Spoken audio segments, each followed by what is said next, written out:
Hello বন্ধুরা, আশা করছি তোমরা সবাই ভালো আছো। আমি অনেক ভালো আছি। তো দেখো, কালকে রাত্রে একটু ভিডিও তাই তোমাদের সাথে একটু শেয়ার করছি, ঠিক আছে? তো দেখো, এই যে আমি খেতে বসে গেছি, এখানটায় তোমাদের দাদাভাই খেতে বসে গেছে, আমার ছেলেও খাচ্ছে। তো দেখো, কালকে রাত্রে হয়েছিল কি, আমাদের এখানটায় একটা মেলা ছিল। তো সেই মেলাটায় আমার যাওয়ার কথা ছিল, তো আমার বর আমাকে নেয়নি, ঠিক আছে?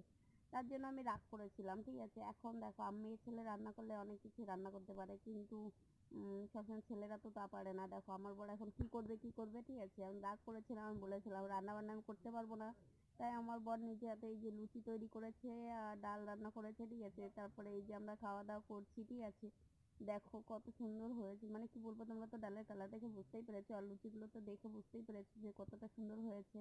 তো এই যে আমরা খাওয়া দাওয়া করছি, তো আমার রাগ ভাঙানোর জন্য ও এইটুকু করেছে, ঠিক আছে? আর বোঝোই তো, যে কোনো ভালোবাসার মানুষ যদি একটু ভালোবাসা দেখে না, তো কি বলবো, তার থেকে আর কিছু